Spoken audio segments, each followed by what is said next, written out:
Yo, what's going on, y'all? It's Cone, and we might have a new juggernaut emerging in the Eastern Conference, and that team is the Detroit Pistons. They've looked amazing to start this season. They're 8-2, top of the Eastern Conference, and I just can't wrap my head around this meteoric rise that they've had. 2 years ago, they were the laughing stock of the NBA, and honestly, that's an understatement. They had 14 wins. They had one of the longest losing streaks in sports history. Wingstop physically couldn't give away wings because the Pistons would not win a single basketball game. People are saying that Monty Williams was a double agent, which honestly I still kind of believe at this point. Cade Cunningham, there are questions of, is he the guy? Should they rebuild the rebuild that they're going through? Did they make the wrong decisions?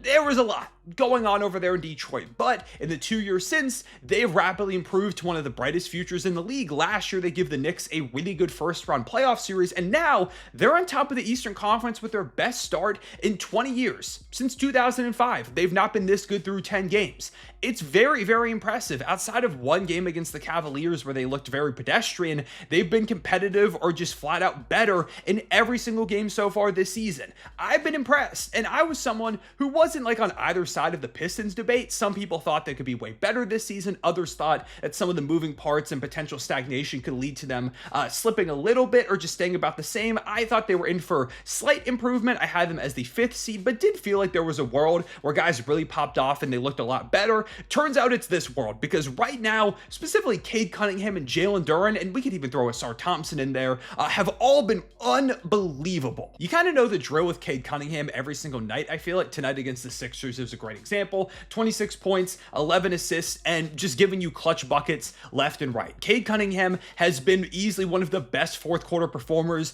in the entire league so far. Today, he had 7 points, 2 assists on 3 of 4 shooting, including the shot that ultimately gave the Pistons kind of the dagger in this win over the Philadelphia 76ers to move to 8-2. And on the season, they've got the second best net rating in fourth quarters in the league, only behind the Philadelphia 76ers. And that's in large part because of Cade Cunningham, who's improved and is playing probably the best two-way basketball of his career right now. The numbers efficiency-wise are still down a bit because he had a really slow start to the season. But as of late, I mean, if it's not a 30-point double-double with assists, it's kind of a slow day at the office for Cade. Like I said, 26-11 against the Sixers tonight, 34-10 against the Nets, 31-10 against the Jazz, 33-8 against the Grizzlies, 21-18 against the Mavericks, 30-10 against the Magic. Cade has just been doing this. This is what he does. He's going to give you 10 dimes. He's going to be an elite passer, an elite playmaker. He's going to score, but specifically turn up the dial to 11 when it gets the fourth quarter and will the Pistons a victory. He is an all-NBA level player just like he was last year, but I think he's gotten better. He's more in control. He's built more chemistry with his teammates, and I do believe as some of that efficiency levels out, he will be putting up easily the best numbers of his career when this season goes ahead and wraps. And regardless of what the numbers say,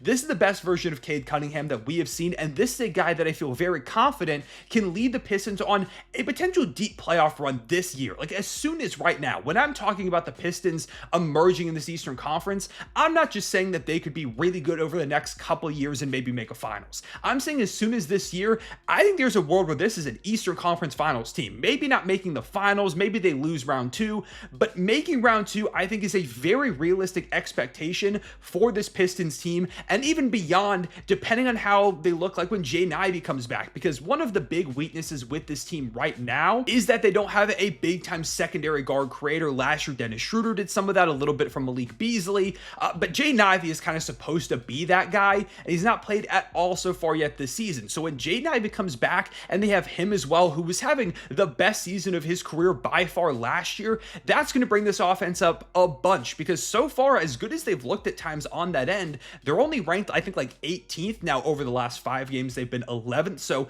they are improving, they're getting better, but I think they need another guy to initiate offense in the half court, because it can get really ugly and clunky at times, but that's where having a guy like Cade Cunningham comes in, who can create offense out of thin air, whether it's by pass or by shot, doesn't matter. Cade is just a walking elite offensive engine anytime he's out there on the court, but he is supported in a big way by Jalen Duren, who has to be in the most improved player conversations to start the season, because he's kind of putting up like Shaq stat lines on a nightly basis. Tonight had 21-16, 30-11 against the Nets, 22-22 against the Jazz, 33-10 against the Mavericks, 21-13 against the Magic, 24-18 against the Celtics. He's giving them 19.5 and 12 boards with over a block per game on 65% shooting every single night. in under 28 minutes. Do you know how many guys are averaging less than 30 minutes and giving you a double-double this season? It's him and Zubats. And Zoo is averaging like 4 points less than Duren and less rebounds. He is rapidly evolving before our eyes. He has been a lot better this year as a defensive big. Like, he's been a legitimate great rim protector for a top 3 defense in the sport. He has become way better offensively. There are a lot of times in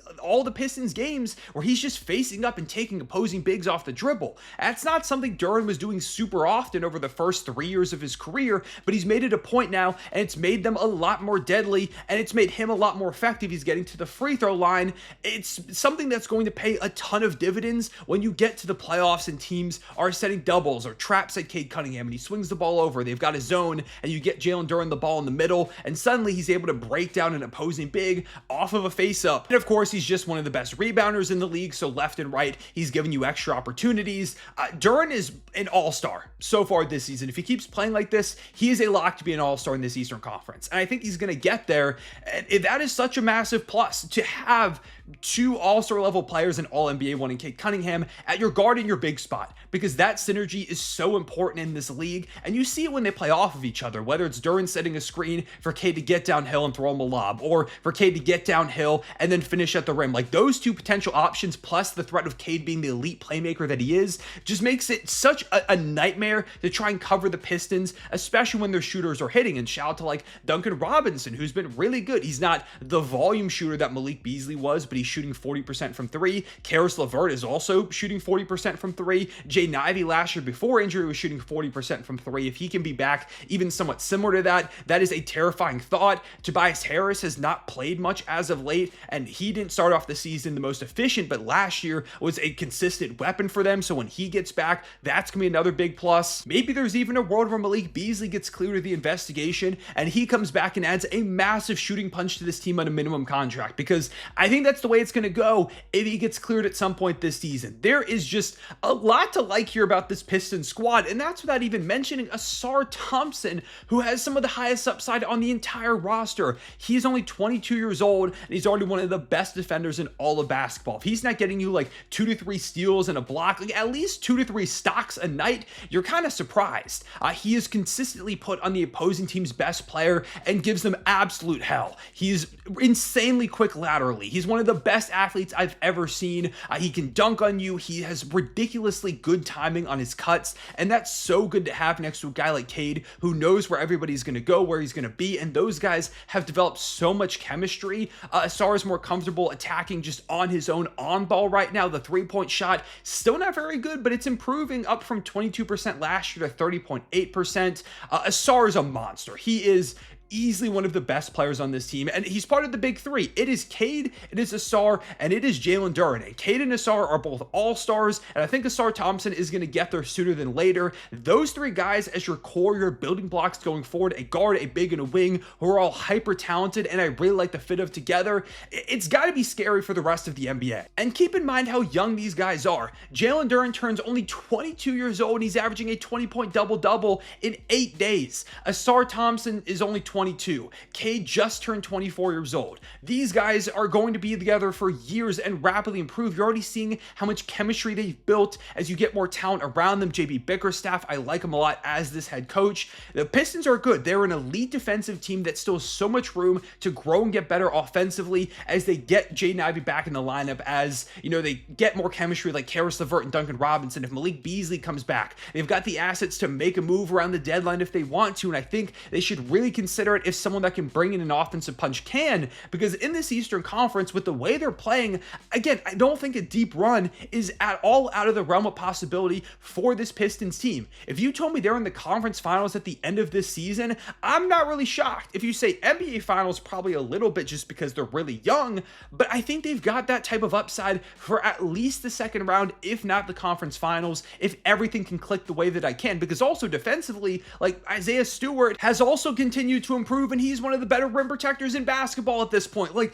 there's just so much defensive talent for this team. If the offense just gets like a tick better, it's such a problem for everybody in the Eastern Conference, for everybody in NBA as a whole. And to think that they've been playing good basketball, but I think there's still a lot better that they can bring to the table, and they're 8-2 is a testament to how good this basketball team is. And I love to see it. I love when that young squad takes the jump from like, hey, they're kind of fun to, oh my God, this is actually like terrifying. Like, why are they so good already? That is the Detroit Pistons. Well, kind of, because they did suck for a long time. But in terms of going from like the bottom to the top, nobody saw it coming this fast. And maybe there was a little bit of regression, maybe they don't end up as the 1 seed, but like a 2, 3, or 4. But if that even is the case, that is a big accomplishment for this young team. And yeah, I think there's a world where they do kind of take the OKC jump a little bit this season, and they do end up as like the top seed in the Eastern Conference just because they've got this group of young guys that are hungry. They're led by an all-NBA, maybe even MVP candidate this season in Cade Cunningham. If the Pistons are in contention for the 1 seed, it's not at all the realm of possibility. This is such a good team. They've got so much depth, really good coaching. They fit well together. It's a great squad. I love watching the Pistons play, and I'm happy to see them back because there haven't been a lot of times in my lifetime where the Pistons have been good at basketball. And when they were really good at basketball the last time, I was less than 5 years old. So it's nice to see a good Pistons team again. But yeah, this is a juggernaut on the rise. This is a rapidly ascending sleeping giant. If you're a fan of a team in the Eastern Conference, you should be at least a little bit worried about the Detroit Pistons. But yeah, those are my thoughts on them. Let me know down below in the comments how you feel about this squad and what they've been doing so far this season. Let's go ahead and move on now, like usual, to the rest of the games in the NBA. Not a lot to talk about because there were kind of a lot of blowouts tonight. The Rockets did win a close one against the Milwaukee Bucks, 122-115. It looked like the Bucks kind of had this one somewhat handled, and then Houston turned it up late, and it was Kevin Durant with 31. It was Şengün with 23, 11, and 7, and closing the book, 14, 8, 5, 3, and 1 from Ausar Thompson. Reed Shepherd 16 with 4 threes. They were big as they made that comeback. This is a big win for the Rockets because I saw a lot of Rockets fans saying like, this feels like a game we should win, like it's right there for us, and they ultimately took over late and got the job done because of their offense, which you continue to love to see. For the Bucks, like it was a really good Giannis game, 37, 8, and 3, but he was so bad down the stretch. He missed so many free throws, multiple defensive possessions where he's just doing everything in his power to try and get the steal, not at all just trying to play straight up defense, and it cost them. Like I think he could have just played straight up and they would have had a better chance at winning. Ryan Rollins gave them another great game with 19 points on 7 of 12 shooting. Decent games from like Kyle Kuzma, Cole Anthony, Bobby Portis was perfect from the field, but the Rockets they outscored him. Like the Rockets just out firepowered them, and Houston has looked really good so far to start the season. A Rockets video probably will come at some point soon. The Orlando Magic lose again to the Boston Celtics. They had a chance to get to 500. They couldn't do it. 111-107, 27 from Jaylen Brown, 21 from Derek White, 25 from Anthony Simons, 16 and almost perfect shooting from Luka Garza. What happened to the defense that the Orlando Magic had? They just can't seem to stop almost anybody, and the offense, this game was terrible. 7 of 30 from 3. Why is Desmond Bane shooting 1 3-point attempt in a game? The whole reason you brought him in was to be that 3-point shooter. There is no reason he should shoot 1. Wendell Carter should have 6. Anthony Black should have 4. It should never be the spread of things, and Paolo should have 5. Speaking of Paolo, he did have 28 points, but kept turning the ball over. Franz had 20 on 5 of 17 shooting. The Magic, I just can't wrap my head around how disappointing they've been. They are definitely due for a video, and not in a good way.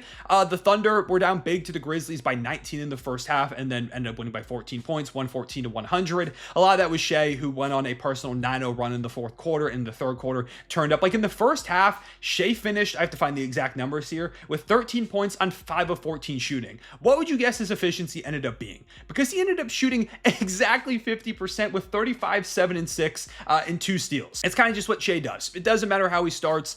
He's always going to find some way back to right about 50% shooting and 35 points. Chet Holmgren, Isaiah Hartenstein, the double big connection has rapidly improved. Hart is playing like the best basketball of his career right now. 18 and 13, 21 and 7 from Chet. Isaiah Joe hit some timely threes to kind of get the Thunder rolling. Just couldn't buy a 3. We're 10 of 43 and still managed to win by double digits. While the Grizzlies were 17 of 44, like they could not miss in the first half. Second half, those 3-point shots went dry. They started to turn the ball over. The offense got really stagnant. John Morant's just been terrible to start this season. Nowhere near what he should be. 11 points, 8 assists, 3 of 18 shooting. Was just abysmal. And he's against this elite defense. But this has become kind of the John Morant experience. It just feels like he's regressed or stagnated. He's not taken the next step, really, elevated behind this Tomas Islo offense like we thought he could. Cedric Howard had a double-double. He was really good, especially to start the game. Yeah, I don't have a lot to say about the way the Grizzlies played. They just kind of rolled over and died late in this one. The Knicks annihilated the Nets 134-98. We don't need to talk about that one too much, but the Knicks have looked really good, have loved the ball movement from them. 28-12 from Cat led the way. We had the Warriors annihilating the Indiana Pacers 114-83. The Pacers are now 1-9. They are absolutely going for one of those top picks in this gap year, which I think is ultimately the right move. I predicted them to be a bit higher because I didn't know if they were going to, but it turns out they're going all for it, which is what they should do. Obviously, guys like Benedict Mathurin and Pascal Siakam and Andrew Nembhard, who did come back in this game, but he's been hurt. They've had injuries left and right to basically everybody, and I'm sure, you know, they're okay to rest some guys here and there. Aaron Nesmith also did not play in this game. Who was even their top performer? I guess I'd say it was Jay Huff with 12 and 11. Good Lord. And for the Warriors, I want to give a shout out to Will Richard, who had 15 points and has been so good for them so far this season. He's been like better than like Brandon Podjemski, who was, you know, kind of the guy people thought could take a step this season. No Steph Curry in this game. Jimmy Butler finishes with 21 and 10 to 15 shooting. Yeah, I mean, the Pacers got in LA. We don't need to talk about that one too much. And finally, another blowout. The Minnesota Timberwolves run the Kings out of the building. You get 26 from Anthony Edwards, 19 and 12 from Rudy Gobert, 19 from Julius Randle, and 50% shooting. The Kings cannot stop anything. Giving up 144 points is absolutely ridiculous. Can we talk about how Keon Ellis can't get minutes? One of their best defenders, one of their better offensive players, more efficient players, playing 12 minutes in a game where you literally cannot buy a stop, to the point where Kings fans are chanting, "We want Keon Ellis" in the crowd. Like, why does he continue to just not get playtime? I genuinely don't understand it. Levine, I guess, at 26 points, 20 from Sabonis, although it was 5 of 17 shooting, 22 from DeMar DeRozan. The Kings are an utter and complete nightmare, and the sooner they blow this up, the sooner that basketball fans around the world can be happier. But yeah, those are my thoughts on the NBA games from today. Let me know down below in the comments what your takeaways were, how you feel about this Detroit Pistons squad as currently constructed. How far could they go in the Eastern Conference? What is the upside of this core? Do you think it's championship level? Do you think they need another piece? Is Jaden Ivey maybe that missing piece? And yeah, if you think they should make a trade, who kind of out there should be a trade target for them around the deadline? But I appreciate you all watching. Again, leave a like and subscribe if you enjoyed. Hit the notification bell so you don't miss out on future videos. I appreciate you all watching. I'll see y'all later. Everyone, say back.